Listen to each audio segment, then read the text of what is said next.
Bonsoir chers abonnés, bonsoir tout le monde.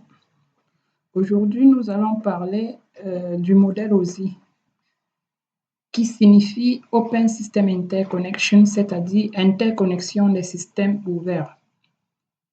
Le modèle OSI est un modèle qui a été créé pour normaliser le réseau. Donc, c'est pour des besoins de standardisation des protocoles réseau et aussi des systèmes que ISO crée le modèle OSI.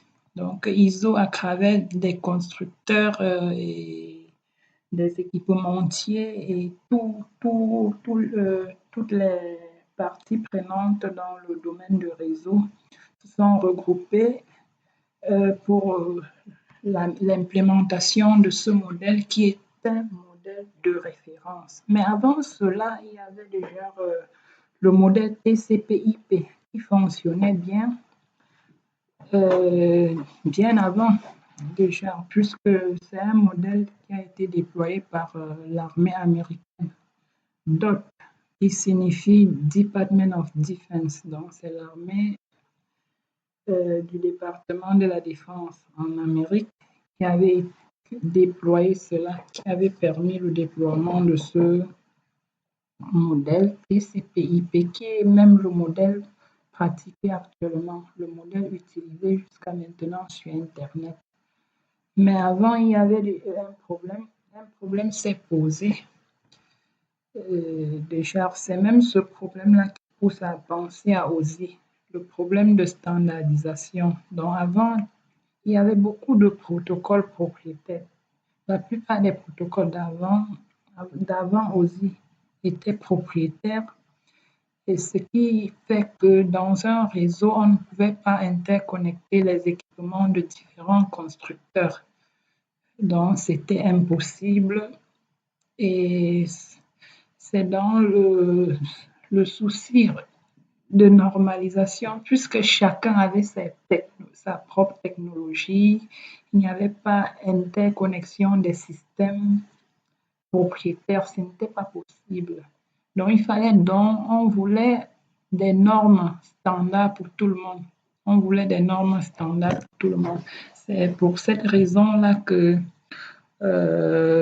tout ce monde-là se sont regroupés, puisque cette situation n'a arrangé personne, que ce soit sur le plan financier, que sur le plan de la flexibilité du réseau, et puisqu'il fallait mettre en place des protocoles qui favorisaient cette flexibilité-là et réduisaient la complexité de la chose. D'où on voulait donc normaliser, c'est-à-dire créer des normes utilisables par tout le monde. C'est simple, c'est dans ce sens-là que OSI a décidé. Donc, OSI a décidé donc de mettre en place ce modèle de référence OSI.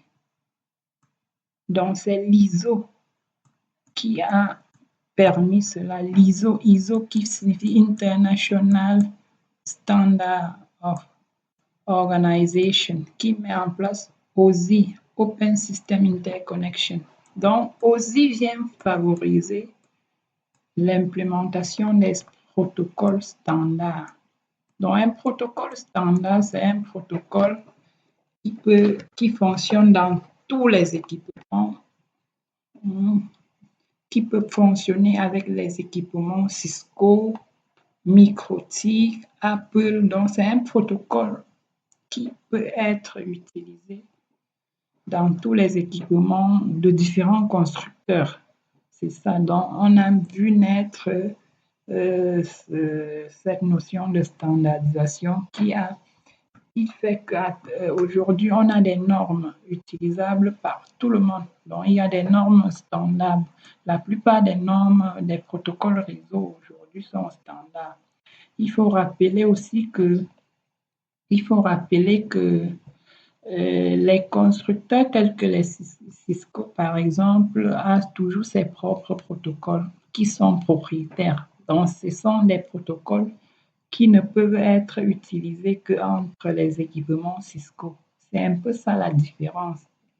Donc aujourd'hui, les mêmes protocoles propriétaires qu'Assisto, il y a les équivalents standards, donc qui acceptent aussi de diversifier les équipements dans le réseau.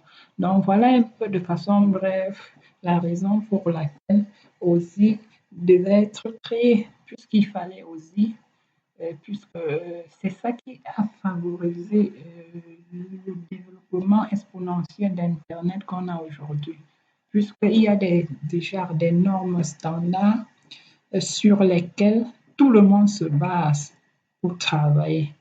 Donc, c'est OSI dans le réseau.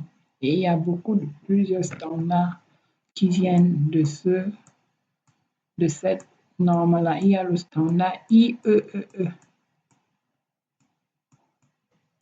IEEE que vous connaissez certainement tous, 802.3 pour le réseau Ethernet. Ça, c'est ce qui régit Ethernet d'aujourd'hui. Donc, il faut rappeler aussi que OSI, c'est un modèle en couche. OSI a 7 couches. La 7e couche, c'est la couche application. La 6e couche, c'est la couche présentation. La 5e couche, c'est la couche session. La 4e couche transport. La 3e, c'est la couche réseau. La 2e, c'est la couche liaison de données. Et la première couche, c'est la couche physique. Tandis que TCP/IP n'a que 4 couches, qui sont la couche application, qui est la 4e. La 3e, c'est la couche transport. La 2e, c'est Internet. Et la première couche de TCP/IP, c'est la couche accès réseau. Vous voyez que OSI est plus détaillé que ISO parce qu'avec OSI, on s'est battu pour développer déjà pour entrer dans le fond du fonctionnement de la communication entre deux autres. Donc, tout est détaillé dans OSI, contrairement à TCP/IP qui a globalisé certaines fonctions. OSI vient détailler et a favorisé vraiment la standardisation des protocoles. Voilà un peu ce que je devais vous dire concernant le modèle OSI. Donc, nous allons évoluer dans d'autres publications. Je vais parler de la couche physique d'abord. Donc, on va en fait étudier toutes les couches. La prochaine publication, c'est la couche physique. Et de ce fait, nous allons, à la fin de cette série de tutos, nous allons essayer de comprendre le processus de communication entre deux autres et les protocoles qui y vont. Vous savez que dans chaque couche, il y a des protocoles qu'on doit utiliser, qui sont des protocoles propriétaires standards. Il y a des équipements employés par couche. Il y a les types de données, ainsi de suite. Nous allons voir les services qui sont mis en jeu et la prochaine publication sera sur la couche physique et nous allons détailler vraiment les fonctions de la couche physique. Merci et à plus.